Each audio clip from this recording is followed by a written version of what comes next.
Stai ascoltando Radio Libertà, la tua voce libera, senza filtri né censura. La tua radio.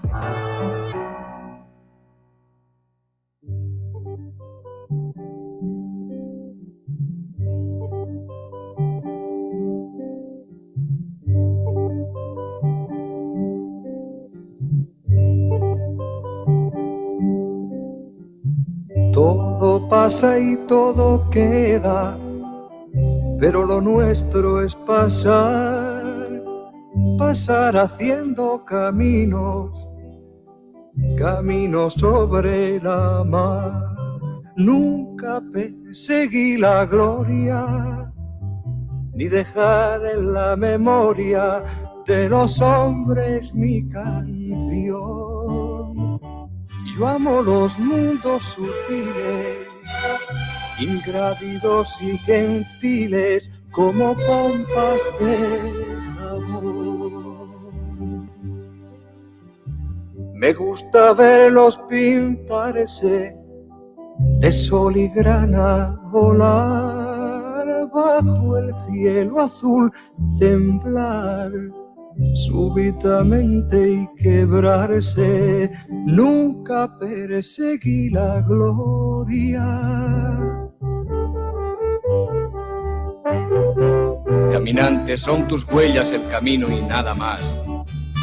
Caminante, no hay camino, se hace camino al andar. Al andar se hace camino y al volver la vista atrás se ve la senda que nunca se ha de volver a pisar. Caminante, no hay camino, sino estelas en la mar.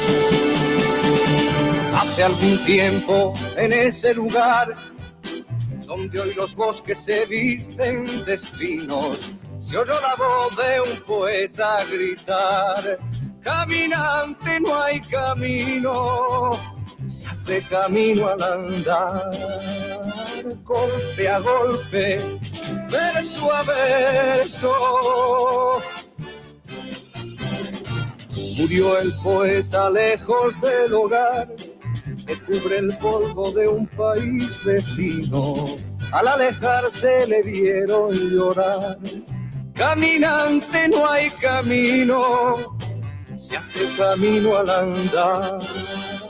Golpe a golpe, verso a verso.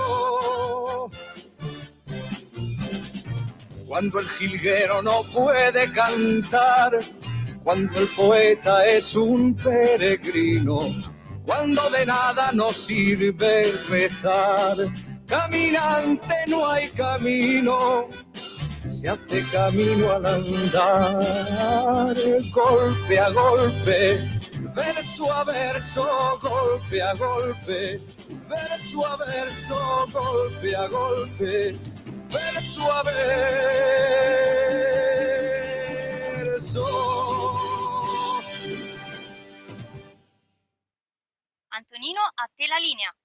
Grazie Natalia, alle 13:24 minuti e 35 secondi. Juan Manuel Serrat significa che adesso tocca alla nostra Carla De Bernardi. Io la voglio ringraziare per il cammino che abbiamo fatto in questi anni con Contare i passi e poi con la rubrica che oggi si conclude sul cammino di Assisi. Che dire di più? Che noi adesso andiamo in onda con quest'ultima puntata. Carla, grazie veramente di cuore per l'anima che tu ci hai messo in questa storia, e che dire di più, al piacere prima o poi di ritrovarci, chi lo sa, vedremo. Intanto noi ripartiamo e ripartendo chiudiamo con le ultime notizie. L'ANSA, Meloni e Friedrichsen, no in immigrazione incontrollata.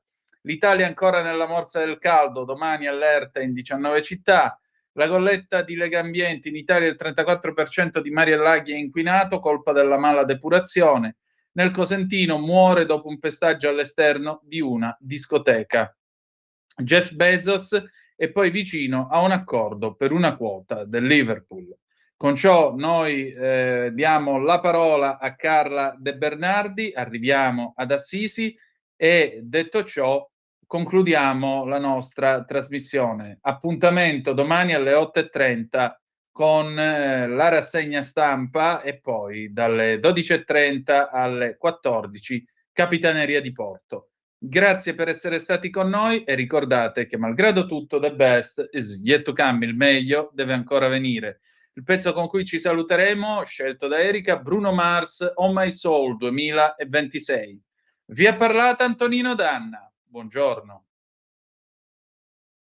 E allora, oggi noi concludiamo questo nostro cammino con la nostra Carla De Bernardi. Cara Carla, intanto io ti voglio ringraziare per il tempo che mi hai dedicato, la pazienza e le belle storie di umanità che ci hai raccontato, perché sei una di quelle persone che ancora raccontano la vita con delicatezza e con dolcezza, e ne abbiamo bisogno perché è un tempo alquanto volgare e cattivo. Tu ci hai ricordato che un'anima esiste e che se un'anima esiste, o comunque se una morale esiste, essa ci aiuta a rendere il mondo nettamente migliore e più bello rispetto a quello che ci viene raccontato e che immaginiamo. Quindi grazie. Grazie a voi per avermi dato questa opportunità. L'altra cosa che naturalmente io vi voglio far vedere sono queste fotografie che la nostra Carla ci ha inviato, che adesso facciamo partire a tutto schermo in uno slideshow. E diciamo, siamo quindi all'arrivo in quel di Assisi, cara Carla. Esattamente. Esattamente. Prima però ti volevo far vedere, Sì. l'altra volta ho promesso di farvi vedere l'eremo di San Pietro, come si chiama? Questo qua, ecco.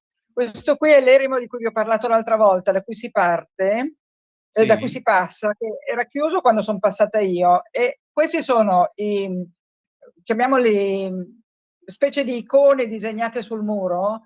Vedi, qua raccontava la vita nell'eremo. Sì. E c'erano queste decorazioni, e però il cancello, come hai visto nella foto precedente, era chiuso. Esatto. Dovrebbe essercene ancora una, vedi?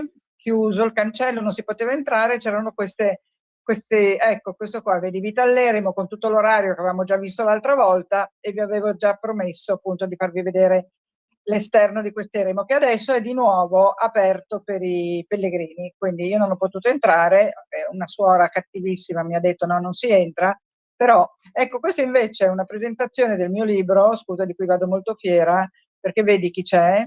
È Giovanni Allevi.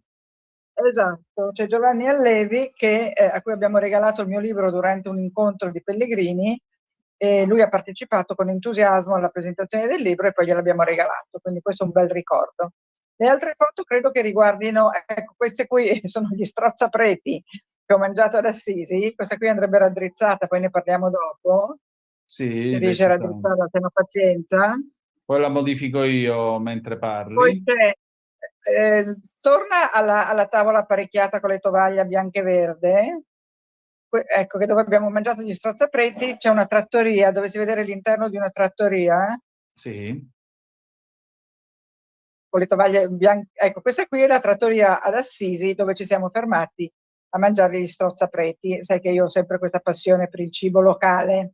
Certo. Poi le altre immagini dovrebbero riguardare la Perfetta Letizia, che è l'ostello di Angela Serracchioli.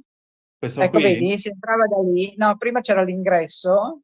Questo ingresso qui è l'ingresso alla Perfetta Letizia, che è era sul retro della Basilica di Santa Maria degli Angeli, quella che contiene la Porziuncola, quindi la casetta dove morì, la chiesetta dove morì Francesco. Questa è la tavolata della Perfetta Letizia. La Perfetta Letizia di Angela Serracchioli, il nome è preso da San Francesco, che diceva che bisogna vivere in perfetta letizia, ne abbiamo già parlato, no? Anche della stessa comandamento, chiamiamolo così, di cui parla filosoficamente Spinoza, e poi uno spinoziano italiano che si chiama Carlo Sini, un grande filosofo, e poi Savater, che invece è uno spinoziano spagnolo, perché gli spinoziani appunto sono tutte persone che promuovono questa visione del mondo in allegria, che era quella che promuoveva Francesco, Perfetta Letizia, e Spinoza stesso, e alla quale io cerco di attenermi, nonostante nella mia vita abbia avuto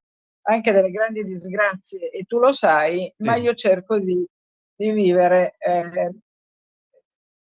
non da persona triste, ecco. Esatto. Anche se motivi di tristezza perdite molto grandi, come quella di mio figlio, di 2 nipoti, eccetera, però io cerco di vivere in maniera di non vivere come nella tristezza, ma di vivere nella letizia proprio no, però diciamo con una visione del mondo lieta, ecco, lieta, non depressa, non triste, non cupa.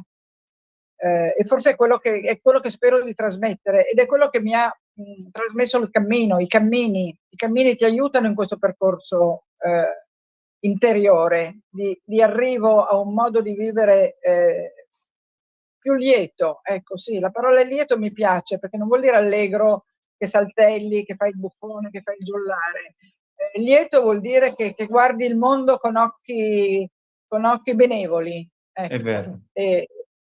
E quindi se tu guardi il mondo con occhi benevoli, il mondo guarda te con occhi benevoli, anche se, ripeto, arrivano delle scopole terribili, ma rimane questo sentimento di fondo che la vita è la cosa più importante di tutte, no? Alla fine.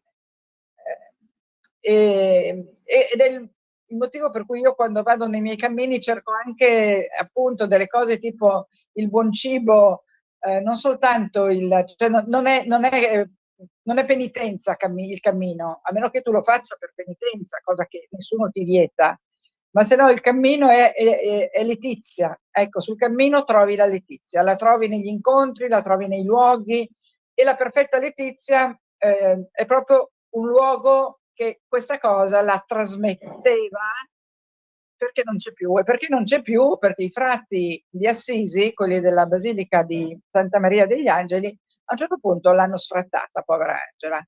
Ecco. È stata una cosa molto ingiusta perché lei aveva trasformato questo luogo di cui hai visto l'ingresso, poi hai visto la sala da pranzo e forse anche la cucina che ho fatto vedere. Ecco, questo vedi?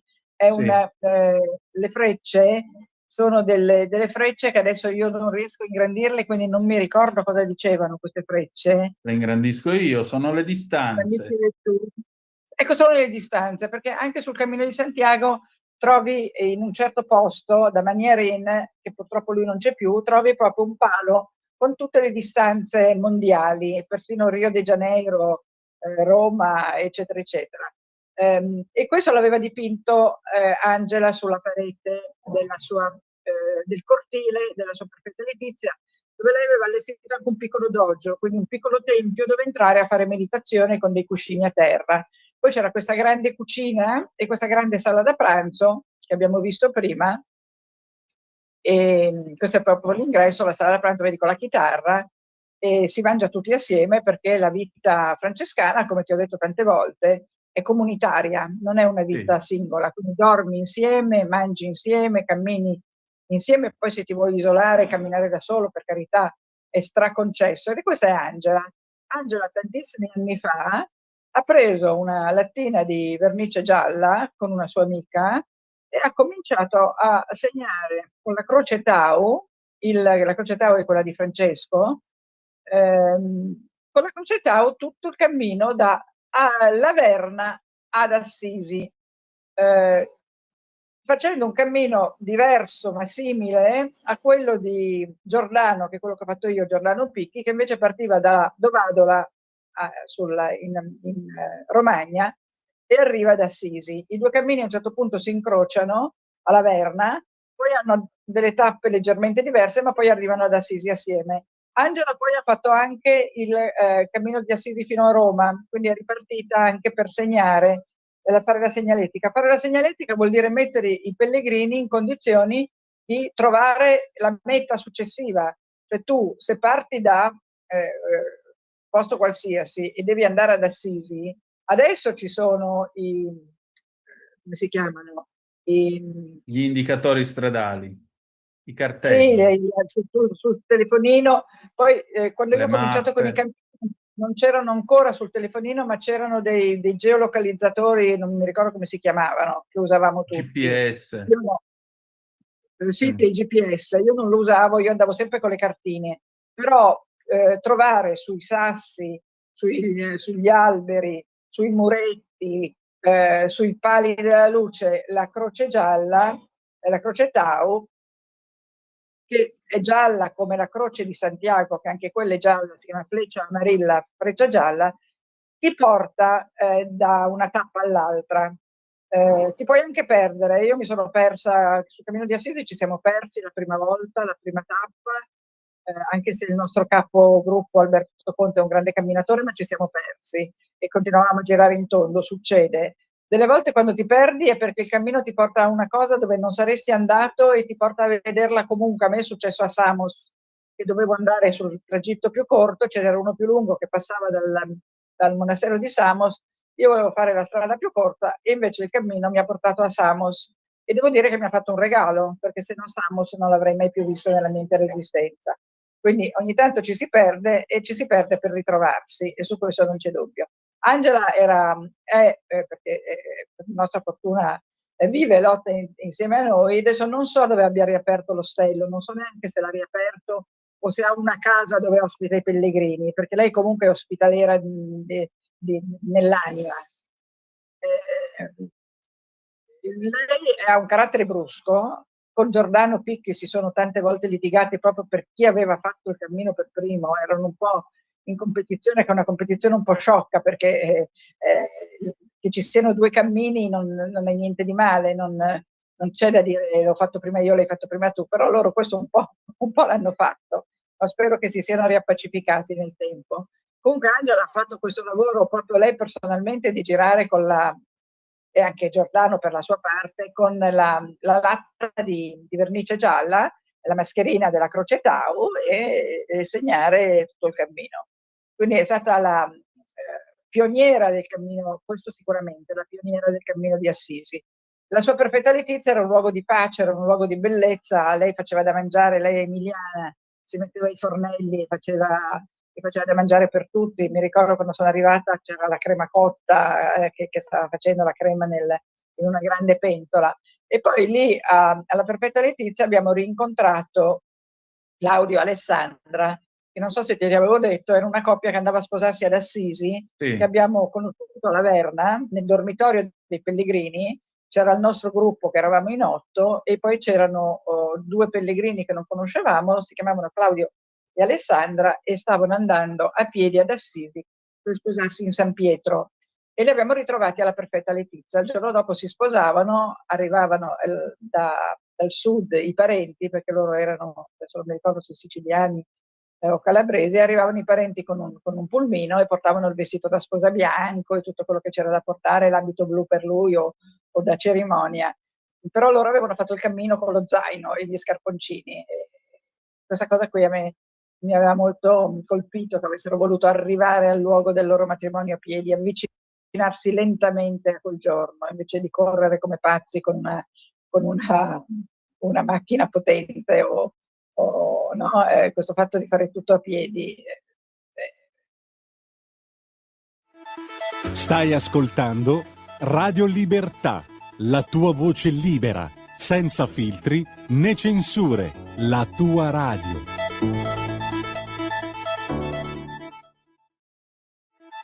Stai ascoltando Radio Libertà, la tua voce libera, senza filtri né censure, la tua radio.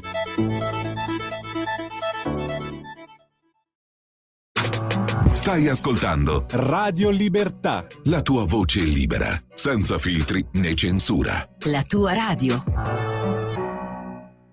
Mi era sembrato, spero che il loro matrimonio funzioni, non ne so assolutamente più niente di loro.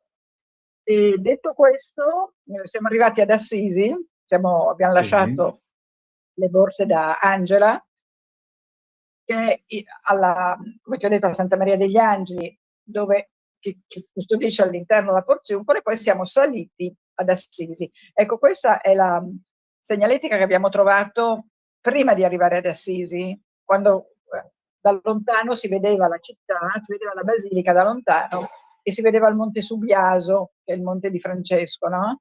E vedi, la città è gemellata con San Francisco, Betlemme e Santiago di Compostela. Quindi da lì praticamente poi scendi e arrivi alla basilica. Dovrebbe esserci una foto della basilica.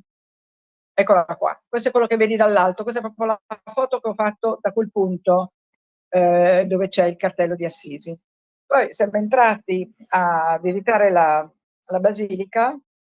C'è una basilica superiore e una basilica inferiore. Sì. La basilica superiore, io mi ricordo che ero in Bermuda e però mi hanno dato una specie di pareo di seta sintetica blu e mi hanno detto che dovevo avvolgerlo intorno alle gambe perché con i pantaloni corti non potevo entrare. Quindi all'ingresso della basilica c'era un grosso cesto, ti danno questo specie sì, chiamiamolo pareo per capirci, tu te lo avvolgi intorno alle gambe e poi quando esci glielo ridai. Questo perché c'è questo decoro nella basilica che io trovo sacrosanto.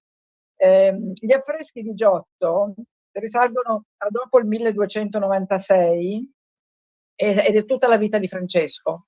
Quindi tutta la vita di Francesco fino alla morte, praticamente sono 28 scene di vita di San Francesco dall'inizio, poi attraverso il momento in cui è approvata la spegola, la sua vita, e poi la sua morte alla Porziuncola. Queste 28 scene di vita sono tratte da una biografia di Francesco che era fatta dal suo biografo ufficiale, che è San Bonaventura, che è stato il suo biografo ufficiale fino al XIII secolo. Poi ce ne sono stati altri. Comunque le 28 scene della vita di San Francesco della Basilica di Assisi sono la parte inferiore della navata. La Basilica ha un'unica grande navata e la parte inferiore ha queste 28 scene. Quando c'è stato il terremoto nel 1997, il 26 settembre, scusami, gli affreschi sono andati in frantumi e sono stati poi tutti, ci sono voluti 5 anni per rimetterli insieme. Se non erro, si erano creati 800.000 frammenti. Non erano andati tutti distrutti, ma in buona parte, e sono stati tutti ricomposti. Quindi adesso ad Assisi si vede di nuovo la vita di Francesco, ma gli affreschi di Giotto, qualcuno dice che le ultime tre quadri non sono di Giotto, ma sono di un tale, aspetta che me lo sono segnato, maestro della Santa Cecilia. Non so se sia vero, comunque sono sicuramente per la maggior parte giotteschi. Ecco, guarda che bello, bravo che l'hai tirato fuori, vedi? Qua è quando Francesco parla agli uccellini a Spoleto, no? Tu ne hai tirate fuori altre di scene? Sto cercando qui su Wikipedia, se vuoi ne prendiamo un'altra. Sì, se per caso riesci, sono talmente belle queste scene della vita di Francesco. Questa è la morte di Francesco. Ecco, vedi, quella è la Porziuncola. La Porziuncola è contenuta all'interno di Santa Maria degli Angeli. Sì, questa è la morte di Francesco che è assistito dai suoi fratelli e da Giacomina dei Sette Soli, di cui parleremo fra un attimo. Delle foto che ti ho mandato io c'è qualcosa che non hai fatto vedere? Sì, non hai fatto vedere? Forse aspetta. No, vediamo se tu metti qualche altra. Ecco, no, queste le qui le abbiamo abbiamo viste viste. tutte le foto che hai mandato tu. Torna su quella della ragazza che scrive. Ah, ecco, l'ho raddrizzata nel mentre, un momento Ecco, che... Eccola qua. Quella è perché mi piace? Perché quella lì era una calligrafa che scriveva un bigliettino e te lo consegnava. E a me ha scritto questa frase che mi aveva molto colpito, me la sono scritta per ricordarmela giusta. I tuoi gesti quotidiani siano la tua preghiera.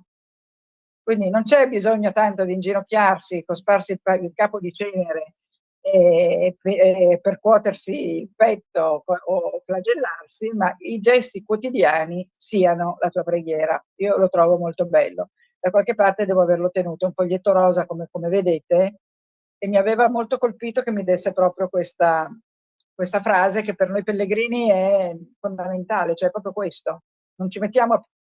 C'è sempre chi prega veramente, nel senso vero e proprio di pregare, per carità, non voglio mai dire qualcosa che contrasti con questo, ma il pellegrino laico, come sono io, la preghiera è il camminare, la preghiera sono i gesti quotidiani, e mi aveva molto stupito che questa ragazza mi desse proprio questa frase. Ecco, da Assisi, dalla Basilica di Assisi, siamo poi andati a San Damiano, dove Gesù ricevette dal crocifisso l'ordine di di andare e riparare la sua casa, no? Francesco, vai e ripara la mia casa. E Francesco si mise proprio con cazzuola e strumenti da muratore a riparare San Damiano. Cioè, l'ho presa proprio alla lettera, perché c'è anche una bella canzone che cantano ad Assisi, l'ho sentita cantare in Basilica. No. Ecco la foto intanto di San Damiano. Francesco va. Ecco qua la foto di San Damiano. Ecco, San Damiano, Francesco la ricostruì con le sue mani.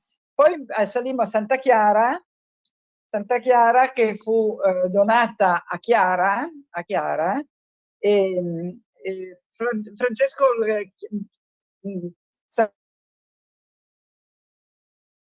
la chiama l'eletta, la compagna, quella che non tradisce, e lui a Chiara, prima che diventasse santa, diede il permesso di fondare un ordine, che è l'ordine delle Clarisse, sì. Che obbediscono alle stesse regole di Francesco: castità, povertà e obbedienza. Quindi è un ordine francescano, le Clarisse, autorizzato da Francesco. Tra l'altro a Milano, a Gorla, Gorla è un ex comune messo a Milano e diventa un quartiere di Milano.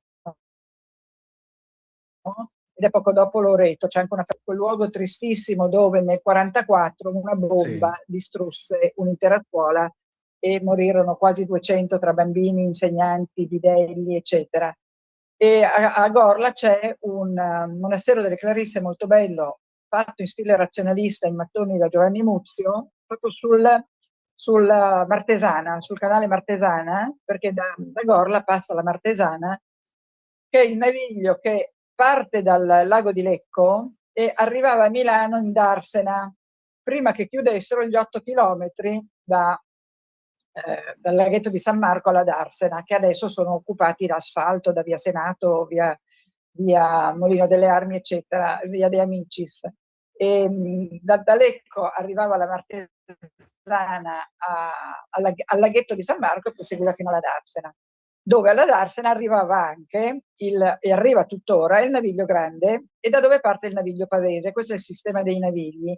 Adesso la Martesana, che passa da Gorla, si ferma a Cassina de Pom, cioè da Lecco arriva alla Cassina de Pom e poi lì è stata tombinata, perché è stato chiuso il naviglio. E la tombinatura della Martesana è uno dei motivi per cui ci sono le inondazioni quando ci sono i grandi temporali, perché hanno tombinato anche il Seveso, combinato un po' di pasticci idrici, e quindi la tombinatura della Martesana a Cassina de Pom, e che quindi non passa più da via Melchiorre Gioia, non arriva più in centro, e la tombinatura del Seveso fanno sì che quelle zone di Milano Nord, vengano allagate ogni volta che c'è un'alluvione o un grosso temporale.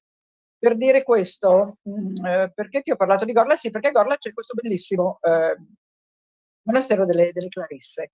Invece, mi sono dimenticata di dire, torniamo un passo indietro, nella basilica inferiore di Assisi, in quella superiore ci sono gli affreschi di Giotto, in quella inferiore c'è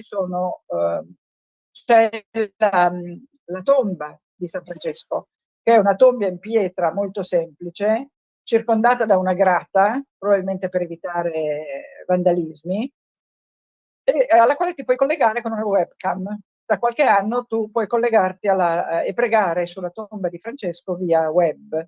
Intorno a Francesco ci sono 4 altri sepolcri, che sono quelli di frate Leone, frate Rufino, frate Masseo e frate Angelo, che erano i suoi 4 preferiti e che sono sepolti insieme a lui.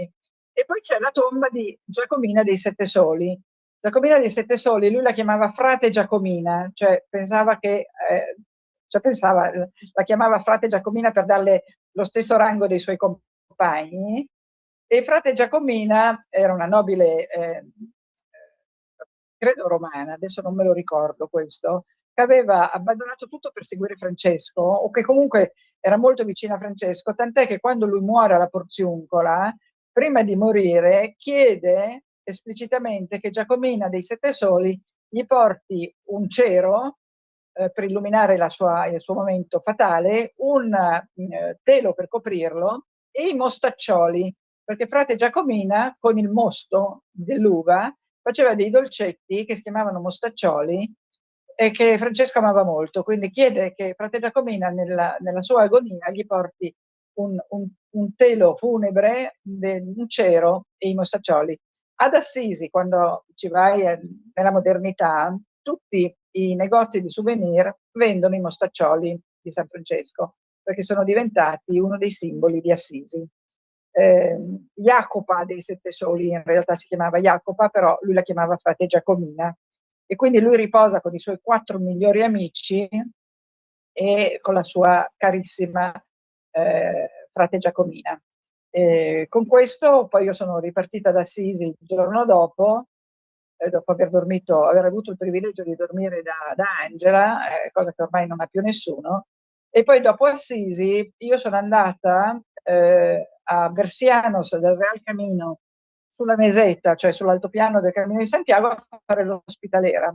E quindi il mio libro, Tutte le strade portano ad Assisi, terminano con un capitolo in cui racconto la mia esperienza di ospitaliera a Bersianos, perché poi io l'ospitaliera l'ho fatta anche in altri posti, l'ho fatta a Vercelli, all'ostello Sant'Eusebi, l'ho fatto a Roppolo sulla strada per Europa, però il mio primo esperienza di ospitaliera l'ho fatta a Bersianos del Real Camino, di cui mi sembra che abbiamo già parlato, non so se con te o con no, ne ho parlato con te, quindi non starò a ripetere, ma era stata un'esperienza meravigliosa, perché quando tu fai la pellegrina e vieni accolta dagli ospitaleros voluntarios, che sono quelli che non ti chiedono un prezzo per dormire, ma un donativo, che tu lasci quello che vuoi e che puoi, questi ostelli che sul cammino sono tanti, ma adesso ci sono anche sulla via Francigena, gestiti dagli Osvoli italiani, cioè dagli ospitaleros voluntarios italiani, che sono una diretta discendenza degli Osvol spagnoli.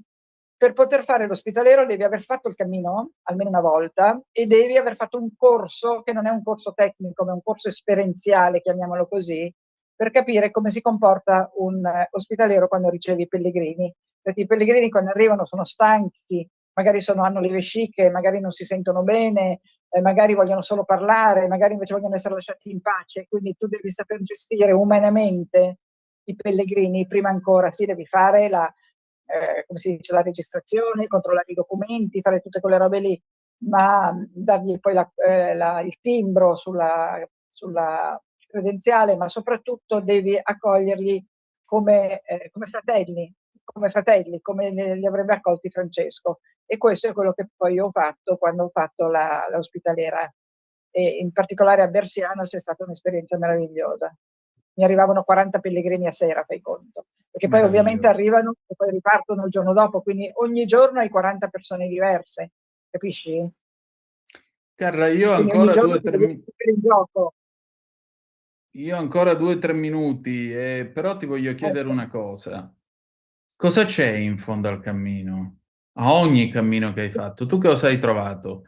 Perché una marcia di 10.000 chilometri comincia sempre con un passo, E quando hai finito il cammino cosa c'è? C'è il girarsi e ripartire, oppure proseguire. Nel caso mio sono sempre tornata indietro, nel senso che avevo sempre una meta, però la meta si sposta e si sposta in base a quello che tu vuoi fare, oppure torni indietro e poi riparti. Cioè, un camminatore difficilmente fa un cammino solo, facilmente poi riparte. E io poi ne ho fatti tanti e adesso vorrei ripartire, ma per motivi pratici non riesco ancora a farlo, ma ripartirò, farò il cammino portoghese. Volevo farlo a settembre da Porto a Santiago, ma non ce la faccio, lo sposterò alla primavera. Ma in fondo al cammino tu trovi la voglia di camminare che non ti ha mai abbandonato, nonostante magari la fatica, le vesciche, eccetera, eccetera, ma trovi, perché è un cammino interiore, non è un cammino fisico, cioè il corpo segue la mente, segue l'anima, non è che la mente segue il corpo. Ora ti leggo quello scritto di introduzione a contare i passi, vediamo se ce l'ho, sì. in contare i passi, che è stato il mio primo cammino, io ho scritto così. Aspetta, Questa non è una guida al Cammino di Santiago, è il racconto del mio viaggio a piedi da Saint-Jean-Pied-de-Port a Compostela e oltre, fino all'Oceano Tenebroso, perché sono arrivata a Finisterre. Narrerò quello che i miei occhi hanno visto e che solo in parte hanno scelto di vedere, perché a volte il cammino decide dove portarti e il vero viaggio, unico e segreto, è quello che rivela ad ognuno la parte nascosta di sé. Dopo tutto sarà diverso. Ed è così. Ed E è proprio questo così. è esatto, ed è così. E qui finisce il nostro viaggio ad Assisi, finisce il nostro viaggio a piedi, via radio. La radio è un'invenzione meravigliosa, troppo trascurata secondo me di questi tempi. Esatto. Non so cosa succederà a settembre, se ripartirò per un cammino via radio con qualcuno, con te, con qualcuno, ma comunque oggi siamo arrivati, oggi abbiamo raggiunto una meta. E io ti ringrazio per averla coperta assieme a me. Grazie. Grazie Nino, grazie a tutti gli ascoltatori, grazie, buone vacanze a tutti, se ci andate, buone vacanze lo stesso se non ci andate.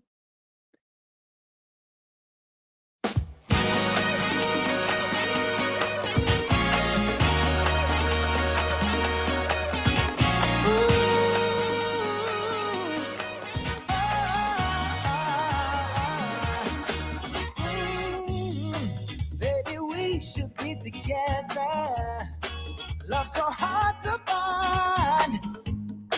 Break your heart, I would never. Girl, I'd rather die. Say, baby, I really want you. Say, baby, I wanna give you my name. Say, baby, I'll forever be yours. Every hour, every night, every day. On my soul, I'ma love you like you never been loved before. On my soul, I'ma love you like you never been loved before. Put it on anything, put it on everything. On my soul, on my soul. I've traveled all around the world, and now here you are. Turns out you don't need a rocket ship, no, to find your own shooting star. Hey, baby, I really want you. Hey, baby, I wanna give you my name. Hey, baby, I'll forever be yours. Every hour, every night, every day. On my soul, yeah, I'ma love you like you never been loved before. On my soul,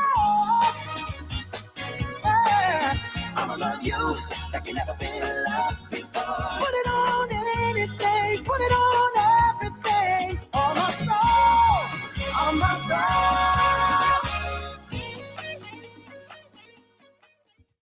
Avete ascoltato